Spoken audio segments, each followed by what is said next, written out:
One daughter is a doctor, the other one is a maid, my father announced, raising his glass in front of 14 guests at our family Thanksgiving dinner. And then he laughed. And then they all laughed. My 8-year-old daughter was sitting right next to me. She tugged my sleeve and whispered, "Mommy, is being a maid bad?" That was the last Thanksgiving I stayed silent, because what I said next, in front of every single person at that table, changed everything. And my father? He hasn't hosted a holiday dinner since. But before I tell you what I said that night, you need to understand what happened in the 6 years before, and why the man my father was trying so hard to impress all evening was the one person in that room who already knew exactly who I was. Before I go on, please take a moment to like and subscribe, but only if you genuinely connect with this story. Let me know in the comments where you're watching from and what time it is for you right now. My name is Thea O'Neill. I'm 31 years old. I'm a single mom, and for the past 6 years my family has called me the Maid. Now let me take you back to the spring of 6 years ago, the week I moved home with nothing but 2 suitcases and a 2-year-old on my hip. The drive from Richmond to Millbrook takes about 2 hours if you don't stop. I stopped 3 times because Lily kept crying. She was 2. She didn't understand why Daddy wasn't in the car. Honestly, neither did I. My ex-husband left on a Tuesday, cleared the checking account on Wednesday, filed from his mother's address on Thursday. By Friday, I was standing on my parents' porch in Millbrook, Virginia, holding a diaper bag and whatever dignity I had left. My father opened the door. He looked at the suitcases, then at me, then at Lily. "The cottage out back is empty," he said. "This is temporary. Don't turn it into a habit." No hug, no, "Are you okay?" Just terms. The cottage was 300 square feet. 1 bedroom, a kitchenette, a bathroom with a shower that ran cold after 4 minutes. But it sat on my parents' land, and there was no lease, no paperwork, just my father's word. At the time, I didn't think that mattered. Within a week, I was knocking on doors, cleaning houses, $15 an hour, cash, while a neighbor watched Lily. I scrubbed bathtubs, mopped hardwood, organized pantries for women who had the life I thought I'd have by now. That same month, Meredith, my older sister, finished her dermatology residency. My parents threw a dinner for 20 people. I showed up late because I was still wiping bleach off my hands at a client's house across town. Richard, my father, didn't miss the chance. He stood at the head of the table and said, loud enough for every guest to hear, "Sorry, Thea's late. She was scrubbing someone's bathtub." Everyone chuckled. Meredith looked away. I sat down and didn't say a word. That was the first time. It would not be the last. The thing is, the jokes didn't start when I moved home. They started long before I ever left. Growing up, Meredith was the one who got SAT tutoring, AP summer camps, college visits to Duke and UVA. When she got accepted to medical school, my father took out a second mortgage to cover her tuition. Every penny, no hesitation. When it was my turn, he sat me down at the kitchen table and said, "Community college is plenty for someone like you." Someone like me. I still hear that phrase when I close my eyes. I went to Blue Ridge Community College. I paid for it myself, waitressing, babysitting, cleaning the church on Sundays. I graduated in 2 years with honors. Nobody came to the ceremony. Every Thanksgiving, every Christmas, every Easter brunch, my father would introduce us the same way. "This is my daughter, Dr. Meredith O'Neill Hartley." Then he'd turn, almost as an afterthought. "And this is Thea." Not Thea, who graduated with honors. Not Thea, who's raising a child on her own. Just Thea. My mother never once corrected him. When I brought it up, Patricia would sigh and press her fingers against her temples. "Your father just wants the best for both of you. Don't be so sensitive." Here's what nobody at those holiday tables knew. Meredith's medical school cost $400,000. My father covered about half. The rest? Federal loans. $180,000 in debt that Meredith was still carrying, silently, invisibly, while everyone called her the successful one. But at the O'Neill table, image was everything, and my image had already been decided for me. At least, that's what they thought. It happened the way most things happen when you're desperate, not with a plan, with a pattern.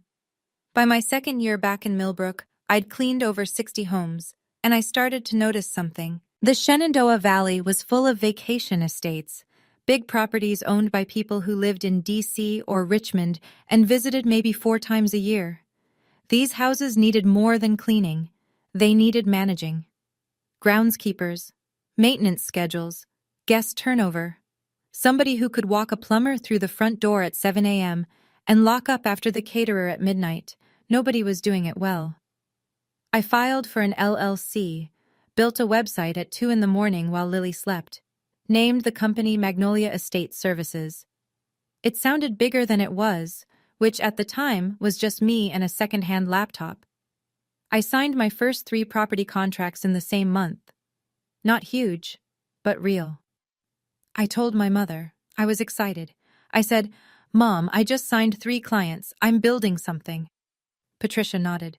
"That's nice, honey. Meredith just got invited to speak at a dermatology conference in Boston." I stood in the kitchen holding my phone with the contract confirmations still open. And I understood, completely, finally, permanently, that nothing I built would ever register in this house. I could cure cancer, and my mother would ask if Meredith had cured it first. That night, after Lily was asleep, my phone rang. An unknown number with a 540 area code. "Hi," the voice said.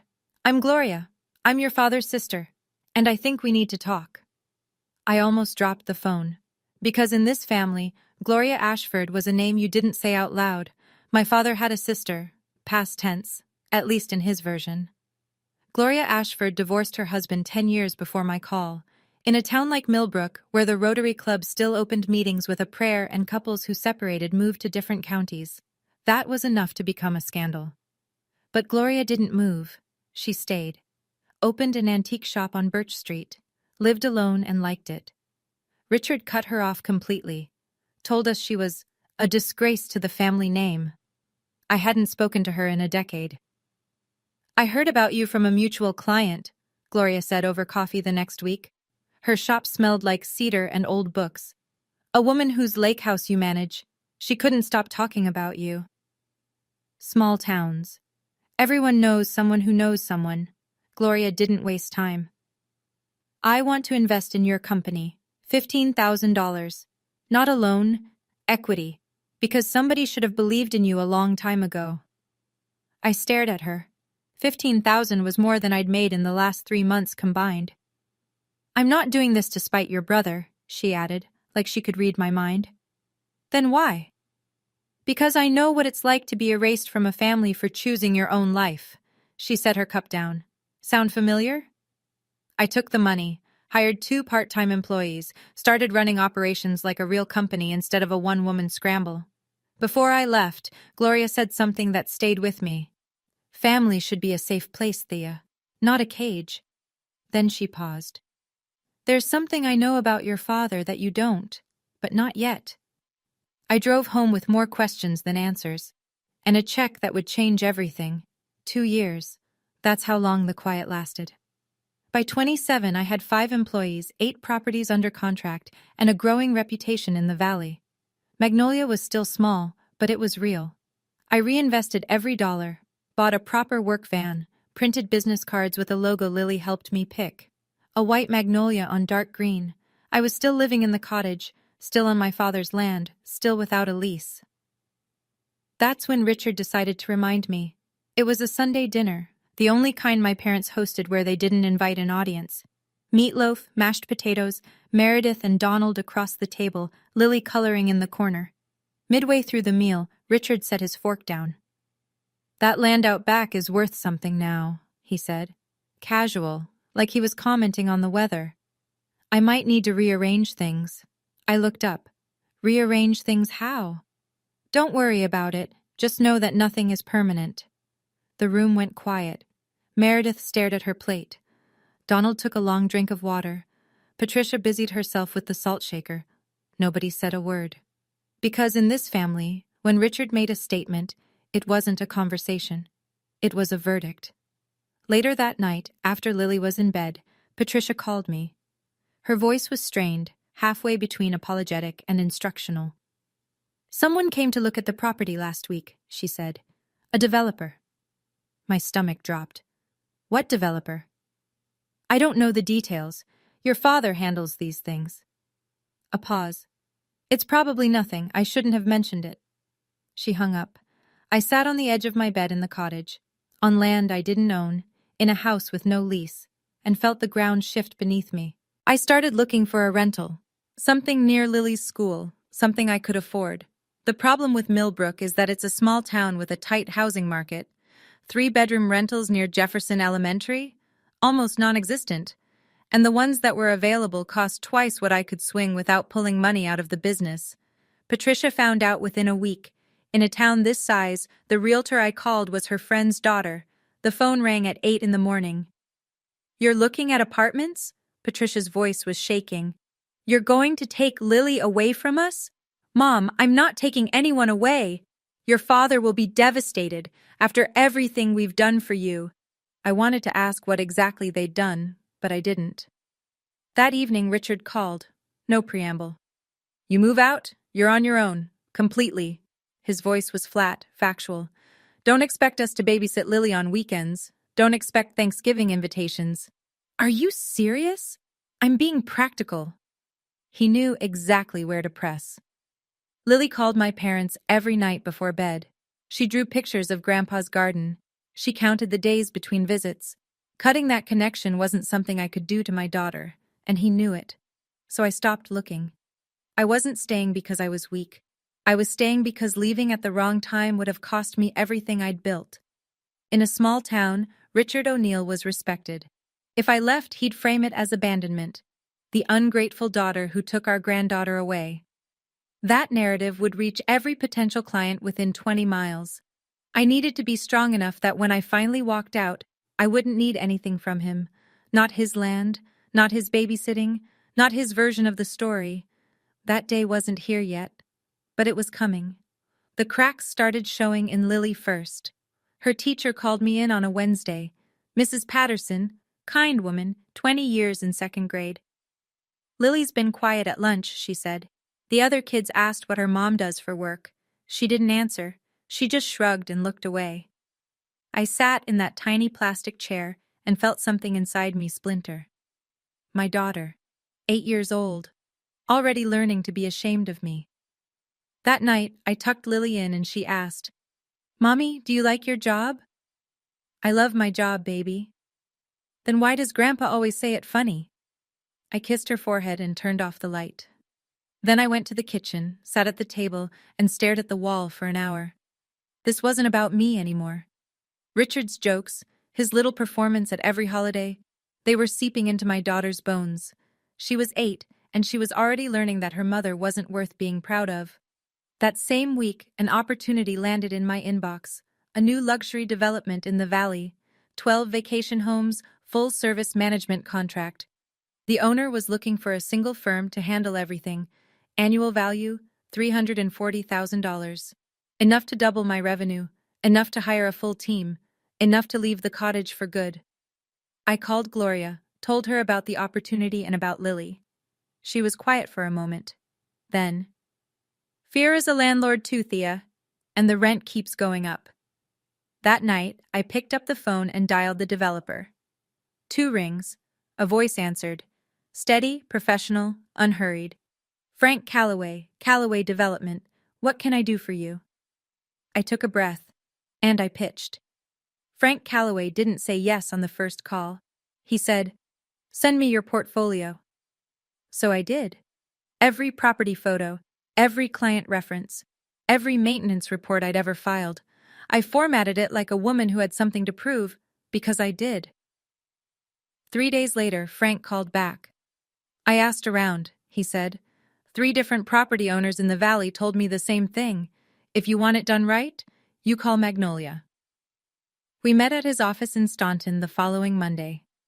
I wore the one blazer I owned, the one that still smelled faintly of dry cleaning chemicals because I'd only had it cleaned once. Frank shook my hand, looked me in the eye, and said, You're the real deal, Thea.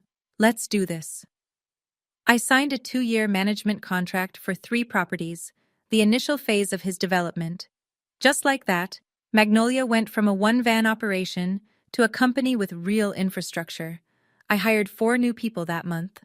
That same week, at home, the other shoe dropped. Richard called me to his study. The room smelled like pipe tobacco and old leather, the room where he made pronouncements, not requests.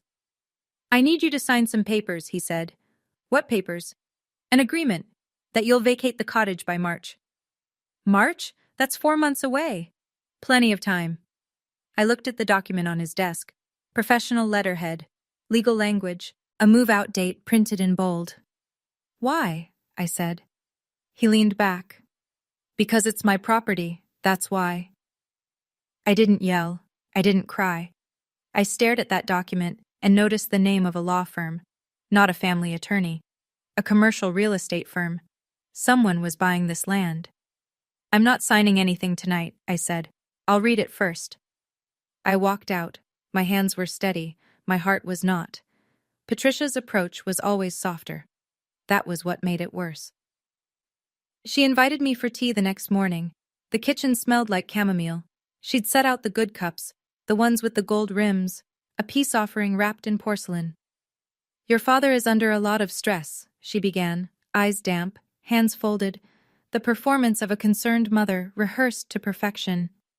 "His investments haven't been doing well. He needs to sell that land, Thea." "Then why didn't he just talk to me?" "We are talking. You're just not listening." I set my cup down.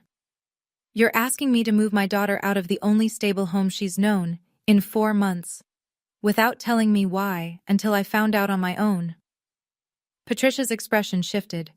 The softness thinned. "Meredith would never make things this difficult. Meredith doesn't live in a cottage on Dad's land." "Exactly." She looked straight at me. "Because Meredith made something of herself." The words landed like a slap. Not because they were cruel, I'd heard worse, but because they came from my mother, the woman who used to braid my hair before school, the woman who was supposed to be safe. I stood up.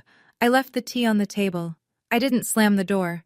I just closed it behind me, which somehow felt louder. That night, sitting on the cottage porch while Lily slept, my phone buzzed. A text from a number I hadn't seen in months. "Meredith. Can we talk, privately?" I stared at the screen for a long time. My sister hadn't texted me in over a year. Not for my birthday, not for Lily's, not for anything. And now, out of nowhere, she wanted to talk. Something was wrong. I just didn't know which part yet. We met at a coffee shop in Waynesboro, 20 minutes from Millbrook, far enough that nobody would report back. Meredith looked different. Not bad, exactly. Just reduced. Her hair was pulled back. No earrings. The confident posture I'd grown up envying had softened into something closer to exhaustion. She ordered black coffee. I ordered the same. We sat near the window, and for a full minute, neither of us spoke. Then she said it. "Donald wants a divorce." I blinked. "Since when?" "Since July. We've been pretending for 4 months." "Why are you telling me?" She looked at her cup. "Because you're the only person in this family who knows what it's like to start over." I didn't expect that to hit as hard as it did. Meredith, the golden daughter, the one whose name opened every toast, was sitting across from me in a coffee shop asking me how to survive. Another silence, then quieter. "I know they treat you differently. I never said anything. I should have." I didn't tell her it was okay, because it wasn't. "How much debt are you carrying?" I asked instead. She flinched. 180,000. Federal loans. Donald managed the payments. "If we split?" She trailed off. I could fill in the rest. She asked if I knew a good divorce lawyer. I gave her a name, the same one I'd used 5 years ago. She wrote it down on a napkin, folded it into her purse, and for a moment looked exactly like the scared 19-year-old I remembered from before medical school, turned her into a title. I didn't feel sorry for her, but I didn't feel satisfied either. I just felt tired. Driving home, I thought about how funny it was, both O'Neill daughters, sitting in coffee shops, trying to figure out how to survive men who failed them. At that point, I kept asking myself, if Meredith was also falling apart, why did my parents need this perfect image so badly? Why had they spent decades building a showcase family when nobody inside it was actually okay? Do you think that's love? Or just fear of what the neighbors might say? I'd really love to hear your thoughts. Drop them in the comments. 3 months before Thanksgiving. That's when the phone call came. Magnolia had grown. 12 employees. 15 luxury properties across the Shenandoah Valley. Revenue had crossed the 2 million mark earlier that year, and I was running a real operation, scheduling software, uniformed crews, quarterly client reviews. The girl who scrubbed bathtubs for $15 an hour now signed contracts over lunch. Nobody in my family knew the scale. To them, I was still Thea, the one who cleans houses. Then a journalist called. "Hi, Ms. O'Neill. I'm with the Shenandoah Business Journal. We're doing a feature on local entrepreneurs under 35. Your name came up 3 times from different referrals." 3 different people had recommended me. Not Meredith, not my father's Rotary contacts. Me. I agreed to the interview on one condition. "Please don't mention my family or my personal background. This is about the business." The reporter, a young woman named Kelsey, spent 2 hours with me at one of the estate properties I managed. She took photos of the team at work. She asked about revenue, growth strategy, client retention. She treated me like a CEO, because that's what I was. "This issue publishes the week of Thanksgiving," Kelsey said as she packed up. "You'll get an advance copy." Thanksgiving. The timing felt almost poetic. I didn't tell my parents. I didn't tell Meredith. The only person I told was Gloria, who listened on the phone and then laughed, a warm, surprised laugh. "Well," she said, "that's going to make for an interesting holiday." For the first time in 6 years, someone was asking about my work not as a punchline, but as a success story. And I carried that feeling quietly, tucked inside my chest like a lit match in a dark room. Waiting. 2 weeks before Thanksgiving, I was in the kitchen at the main house, helping Patricia sort through her guest list, when Richard walked in, chest puffed, holding his phone like a trophy. "Guess who's coming to Thanksgiving," he said. Patricia looked up. "Who?" "Frank Calloway." He said the name like he was announcing royalty. Frank Calloway, owner of Calloway Development Group, the biggest residential developer in the Shenandoah Valley. Richard had been circling Frank for months, trying to finalize the sale of his land. "This is my shot," Richard continued. "Calloway at our table. Good food, good wine, good impressions. By New Year's, the deal is done." I stood at the counter, holding a serving spoon, and felt my blood turn cold. Frank Calloway. The man I had a standing video call with every Tuesday at 9 a.m. The man whose properties I'd managed for 2 years. The man who called me the most reliable operator in the region. My father had never once asked the name of my company. He'd never visited my office. He'd never Googled me. And Frank? Frank had no reason to know my maiden name or that the woman who ran Magnolia Estate Services went home at night to a 300-square-foot cottage behind her father's house, 2 separate worlds, about to collide at the same dinner table. I excused myself, drove back to the cottage, called Gloria. "Frank Calloway is coming to Thanksgiving," I said. "Dad invited him." A beat of silence. Then Gloria exhaled slowly. "Well," she said, "this is going to be very interesting." "What do I do?" "Nothing. You don't have to do anything, Thea. The truth has a way of showing up on its own."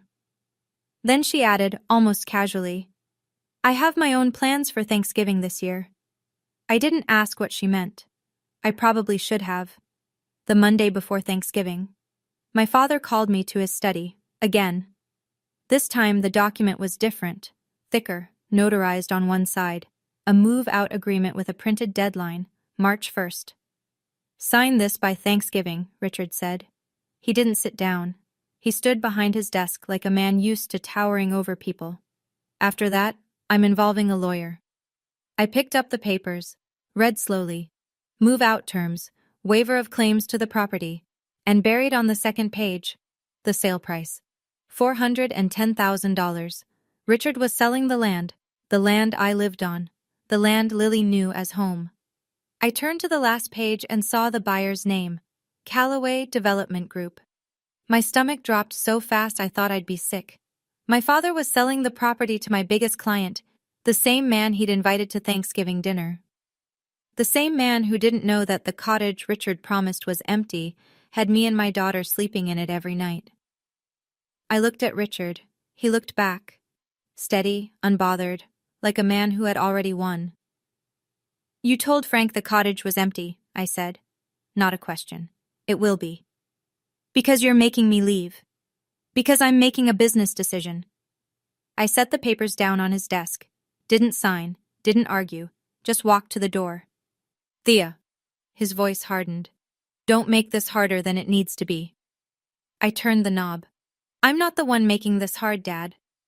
I walked to the cottage, closed the door, sat on the floor, and called my accountant. Then my lawyer. Then Gloria. Thanksgiving was in 5 days. And for the first time in 6 years, I wasn't dreading it. I was ready. Thanksgiving morning smelled like cinnamon and rosemary, and something I couldn't name, maybe dread. I woke up early, dressed Lily in her green corduroy dress, the one with the tiny embroidered leaves. She twirled in front of the mirror and asked, "Do I look pretty, Mommy?" "You look perfect." "Will Grandpa be nice today?" I knelt down, brushed a strand of hair behind her ear. "I don't know, baby, but I'll be right next to you the whole time." By 9 a.m., I was in my parents' kitchen, apron on, hair up, hands in a turkey. Same as every year. Patricia assigned the cooking to me because Meredith has to get ready. As if roasting a 20-pound bird and making 4 sides from scratch wasn't work worth getting ready for. Meredith arrived at noon. Blowout, pearl earrings, cream-colored cashmere. Donald trailed behind her, silent, carrying a bottle of wine like a man carrying his own headstone. The guests trickled in. Aunt Carol and Uncle Jim, the Warrens from 2 doors down, Pastor David and his wife Ruth, Richard's cousin Ray and his wife, 2 couples from the Rotary Club, and then, at 12:30, a black SUV pulled into the driveway. Frank Calloway and his wife Donna. Richard practically sprinted to the front door, handshake, shoulder pat. "Frank, welcome, welcome. We're so glad you could make it." Frank walked in, polite, composed. He scanned the room. Then he saw me, standing in the kitchen doorway, apron on, hair pulled back, sweat at my temples from 3 hours of cooking. Patricia swooped in.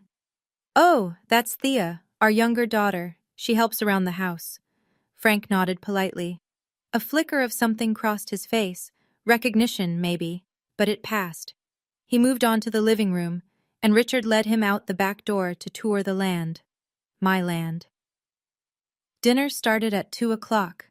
14 people around a table set with Patricia's best china, the white plates with the blue border that only came out on holidays, candles lit, napkins folded, everything arranged to look like a family that had it all figured out.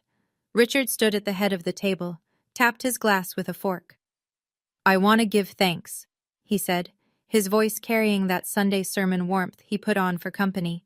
"For this family, for this home, and especially for my Meredith, Dr. Meredith O'Neill Hartley, who makes us all so proud." Applause. Warm, automatic, like clapping at church. Meredith smiled. Tight, practiced. Beside her, Donald stared at his plate. His jaw was clenched. No one noticed. Richard wasn't done. "And of course, Thea." He paused, let the beat land, grinned. "One daughter is a doctor, the other one is a maid." He laughed, that low, self-satisfied chuckle I'd heard 100 times. A few people laughed with him, Cousin Ray, Uncle Jim, the nervous, reflexive kind of laughter that fills the space when nobody knows what else to do. Most of the table went quiet. Pastor David looked down at his napkin. Ruth pressed her lips together. Donna Calloway shifted in her seat. Frank, sitting 3 chairs to my right, didn't laugh. He looked at my father, then he looked at me. Under the table, Lily's hand found mine. Her small fingers were cold. I squeezed them. Didn't speak. Didn't react. Not yet. But I felt Frank's gaze stay on me a beat longer than it should have, like a man trying to place a face, like a puzzle piece hovering just above the right slot. He hadn't connected it, not yet. But the evening was young. After the main course, after the turkey was carved and the sides were passed and everyone had seconds, Patricia stood up.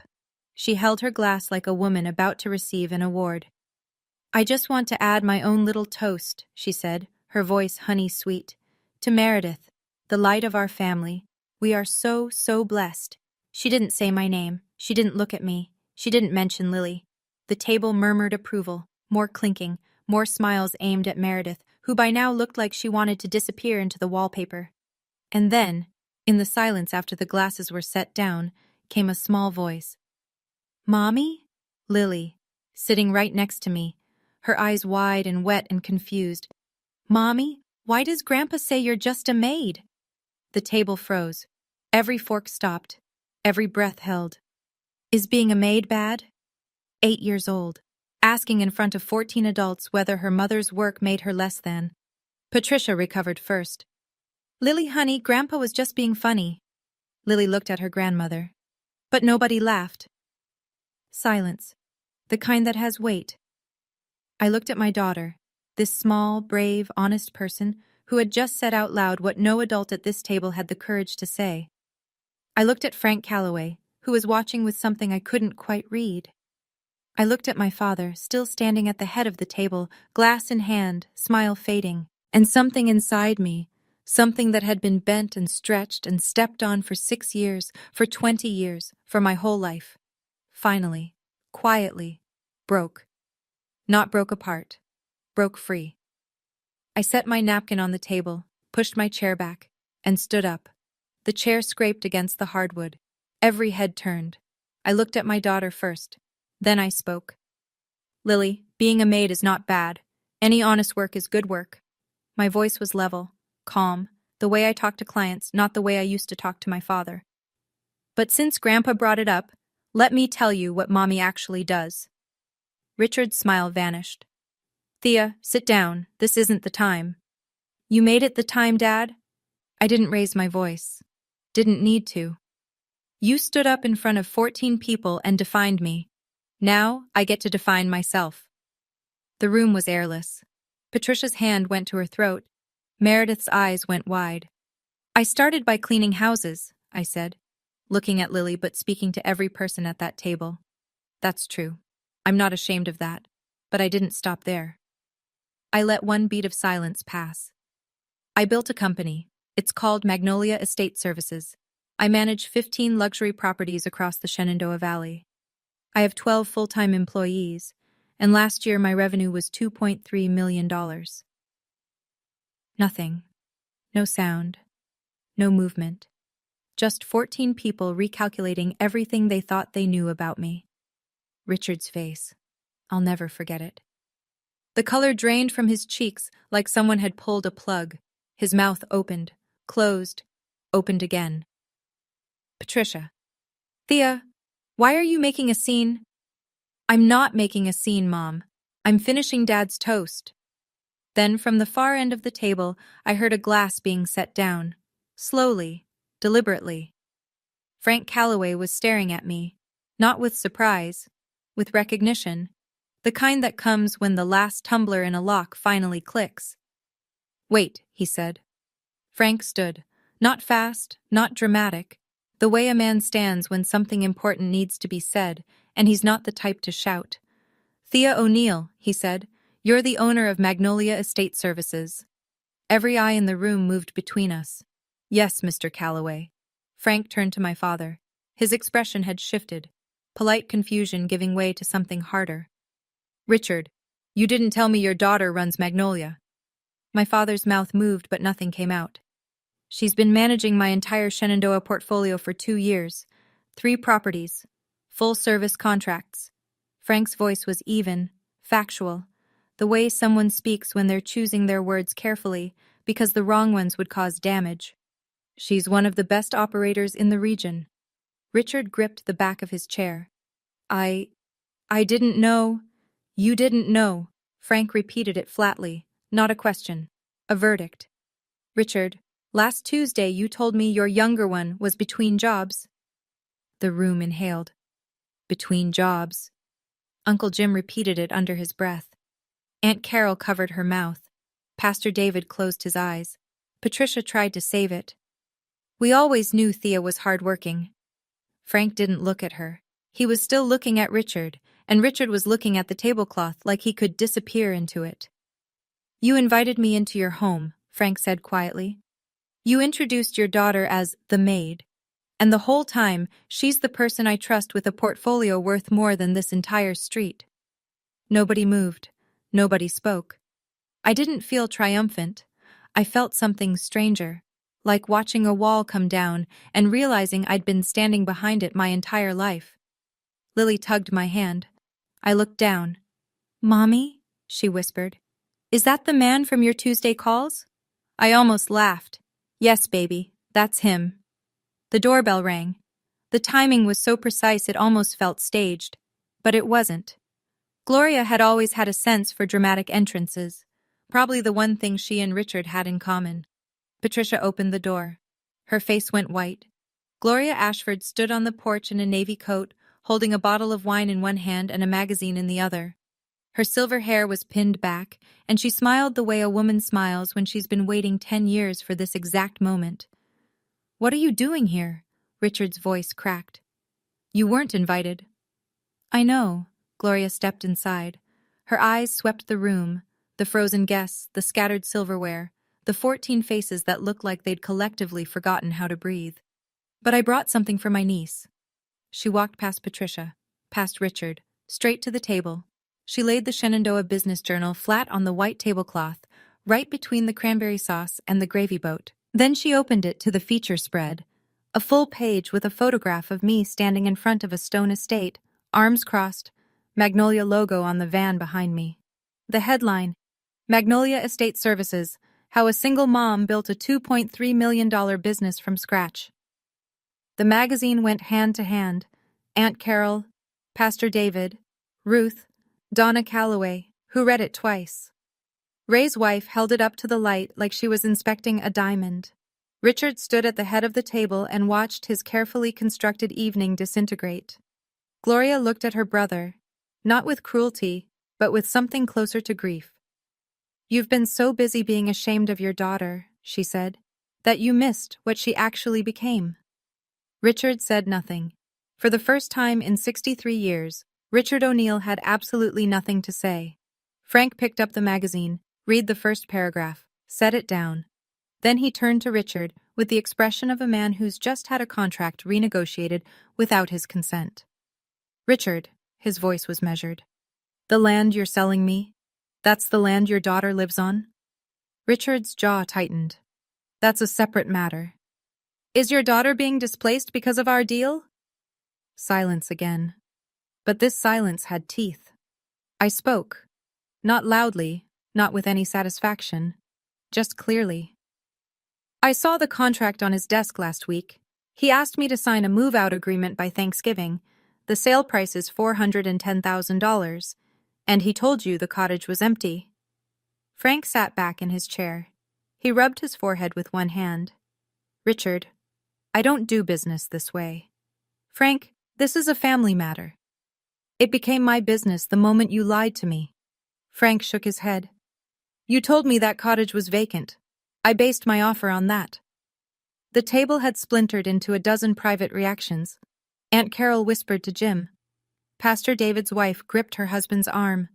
The Warrens looked like they were watching a car accident in slow motion. And then, from the quiet end of the table, Donald Hartley spoke. "I'm sorry," he said. His voice was hoarse, like he hadn't used it in weeks. "But this isn't right. None of this is right." Meredith looked at her husband. For a moment, something passed between them. Not love, not forgiveness, but maybe the ghost of why they'd chosen each other in the first place.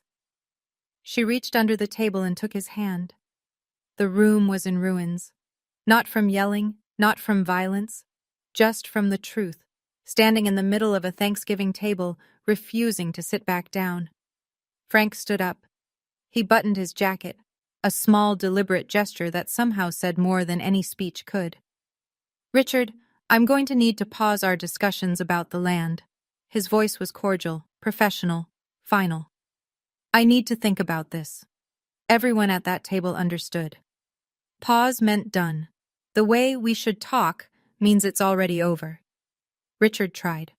"Frank, let's discuss this privately. We've been talking privately." Frank straightened his cuffs. "That seems to be the problem." He turned to me. A slight nod. Not warm, not cold, professional, one business owner to another. Thea, I'll call you Monday. We have work to do. Yes, sir, thank you. Frank placed his hand on Donna's back. She stood, gathered her purse, and they walked out the front door without looking back. Within 5 minutes, Pastor David and Ruth excused themselves. Early morning tomorrow, David said, but his eyes lingered on Richard with something that looked like disappointment. The Warrens followed, then Ray and his wife. The excuse carousel turned and turned, headache, long drive, early flight, until the table that had seated 14 was down to 6. Richard sat in his chair, the patriarch at the head of an empty table. His glass was still full. His plate was untouched.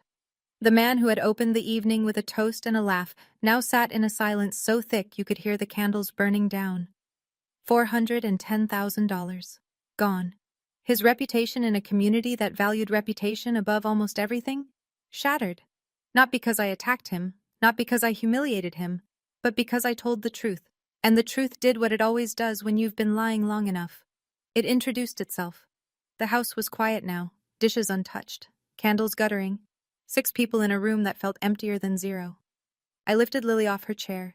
She wrapped her arms around my neck and rested her head on my shoulder, the way she did when she was 2, back when I carried her into this house with nothing.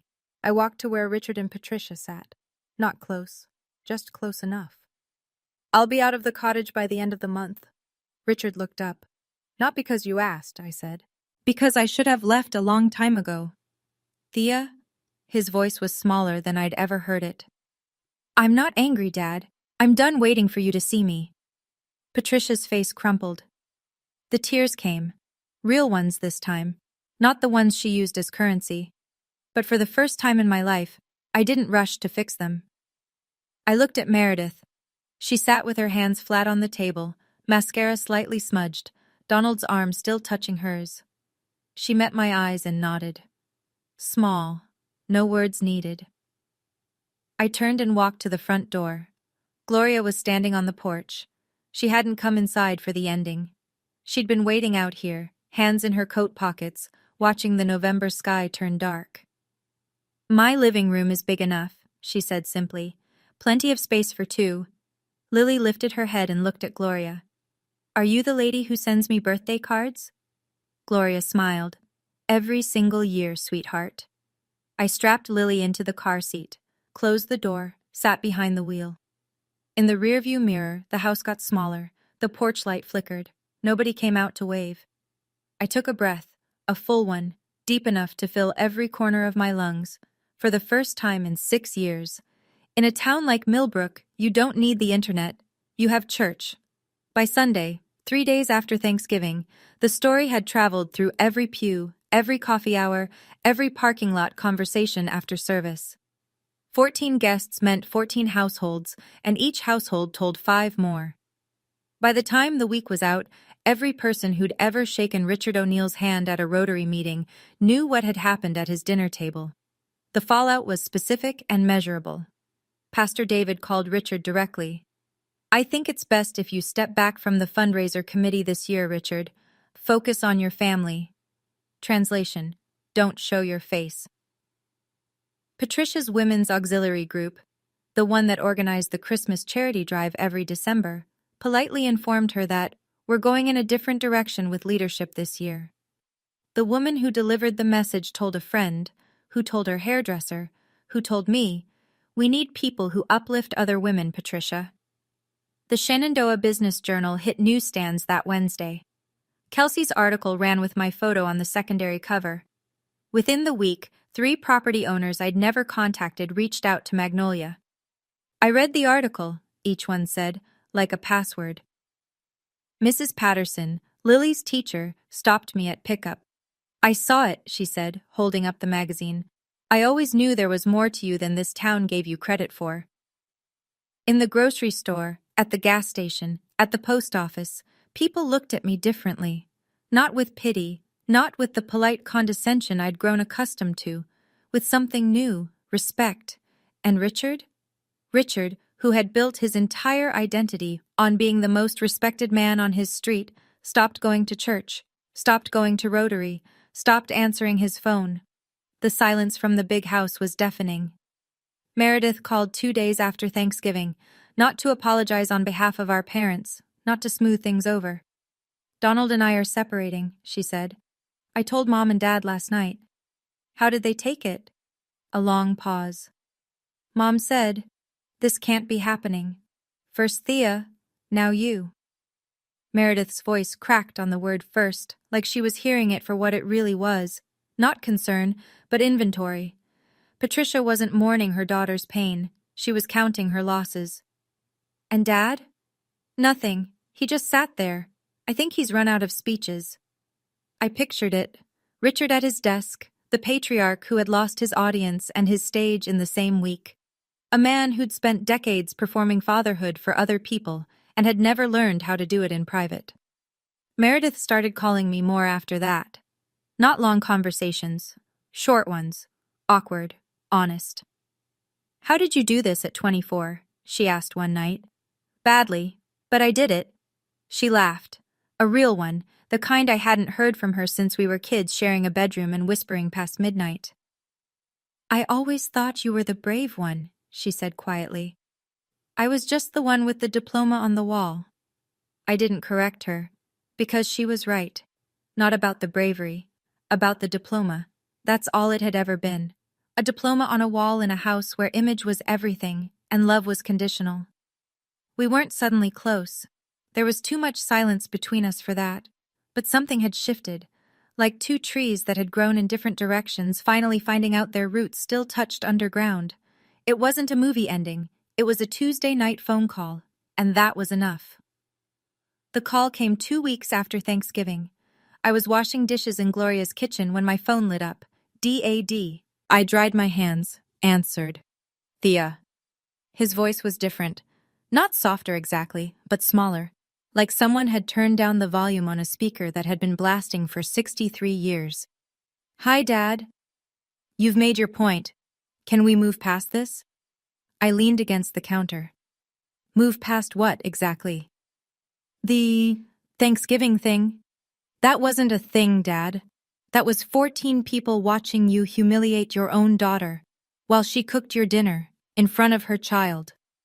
Silence. The kind that stretches so long you can hear the other person breathing. I didn't mean to. You didn't mean to get caught. There's a difference. More silence. I could hear a clock ticking on his end, the old grandfather clock in the hallway, the one that had been there since I was 4. The land deal fell through, he said, quieter now. Frank pulled out. I know. I'm in trouble, Thea, financially. I closed my eyes. Part of me wanted to help. The part that was his daughter. The part that remembered him teaching me to ride a bike in that driveway, holding the seat until I could balance. But I wasn't going to save a man who had spent 6 years drowning me. When you're ready to talk, really talk, I'll be here. I kept my voice steady, not cold, not warm, just clear. But I won't sit at another table where my daughter learns to be ashamed of her mother. He didn't respond. The line went dead. I stood in Gloria's kitchen for a long time, phone in hand, staring at nothing. Lily ran through the hall chasing Gloria's cat, laughing. That sound was enough. It had to be. By mid-December, the townhouse was starting to feel like home. It was a 2-bedroom rental on Maple Street. 8 minutes from Lily's school, 12 from the Magnolia office. Not fancy. Clean. Ours. The first morning, Lily padded into the kitchen in her pajamas, holding a stack of photographs. She'd cut them from the family album I'd brought. The cottage, the garden, the main house porch. She taped one picture to the refrigerator. It was from Easter 2 years ago. Lily on Richard's lap, both of them laughing. I looked at it. My daughter had included everyone. Her grandparents, Meredith, even Donald. She hadn't erased anyone. I didn't take it down, because boundaries aren't about pretending people don't exist. They're about choosing how close they get to stand. That week, Frank Calloway called. Not about the land, about the business. I'm expanding the portfolio, he said. 2 new developments in Rockingham County. I want Magnolia to handle both, and I've referred you to 2 colleagues. By January, revenue projections for the coming year hit $3.4 million. I hired 3 more people, moved from a home office to a real one, a converted storefront on Main Street with the Magnolia logo painted on the glass. Gloria came over every Sunday. She'd bring pecan pie, sit on the living room floor with Lily, and build Lego castles that were structurally questionable but architecturally ambitious. One Sunday, Lily looked up from her castle and said, "Mommy, I told my friend today that you run a whole company. She said that's really cool." I smiled. "What did you say?" I said, "I know, she's my mom." I turned to the window so Lily wouldn't see me cry, but Gloria saw. And she just nodded. The way someone nods when they've been waiting a long time for something good to finally arrive. Meredith's divorce was finalized in February. She rented a one-bedroom apartment in Charlottesville, the first time in her life she'd lived alone. No roommate, no husband, no parents' guest room to fall back on. Just her, a futon, and a box of takeout menus. She called me the first night. "I'm terrified," she said. "How did you do this at 24? "Badly," I said. "Really badly. I burned rice for 6 months." She laughed. I laughed. It was the kind of laughter that only happens between people who've seen each other at their worst and decided to show up anyway. "Mom called," Meredith said after a beat. "She's upset that neither of us came home for Christmas." "That's her choice to be upset. We don't owe anyone a performance." A pause. "When did you get this wise?" "It's not wisdom, it's scar tissue." Meredith was quiet for a moment. Then, "You know what I used to be jealous of? Not your company, not the money." "Then what?" "The way you didn't care what they thought. I spent my whole life performing for Dad. The grades, the degree, the marriage. Every choice I made was a line in his speech. And the whole time you were just living." "I cared what they thought," I said. "I just ran out of room to show it." We talked for another hour. About nothing, about everything. Lily's school, Meredith's patience, a recipe for lemon chicken that neither of us could get right. It wasn't the sister relationship from a Hallmark movie. It was two women in their 30s learning each other for the first time without their parents' scoreboard hanging between them. It was messy. It was real. And honestly, it was the best conversation I'd had in years. The letter arrived in March. Not an email, not a text. A handwritten envelope in my mailbox. The kind with a stamp pressed slightly crooked, like someone who hadn't mailed a letter in years. I recognized the handwriting. Tight, slanted, all capitals. My father wrote the same way on birthday cards when I was a child, back when he still sent them. I sat on the porch steps. Lily was at school. The street was quiet. Inside the envelope was a single card, cream-colored. No store-bought sentiment, just 6 words in blue ink. "Thea, I read the article. Dad." 6 words. No, I'm sorry. No, I was wrong. No explanation, no excuse, no mention of the land deal or Thanksgiving, or the years of jokes that had cut deeper than he'd ever understand. Just, I read the article. I held the card for a long time, turned it over. Nothing on the back. Part of me wanted to call him. The daughter part. The part that still remembered the weight of his hand on my shoulder when I learned to ride a bike, how he held on until I said I was ready, and how he let go exactly when I asked. But I didn't call. I set the card on the kitchen table next to a vase of magnolias Gloria had brought the day before. I didn't throw it away. I didn't frame it. I just left it there, like a door cracked open, not swung wide. Maybe it would take years.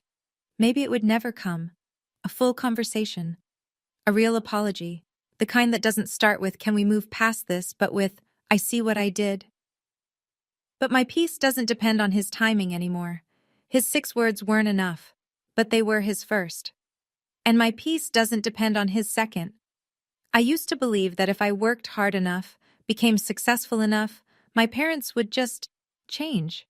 Like there was a magic number, a revenue figure, a magazine cover, a title fancy enough to unlock their approval. But here's what I've learned. You can't earn love from people who aren't willing to give it. All you can do is stop letting that absence define you. If you're going through something like this, if you're still sitting at a table where you're the punchline, what have you done about it? Or what do you wish you'd done? Tell me in the comments. I'm telling you this story from the porch of my townhouse on Maple Street.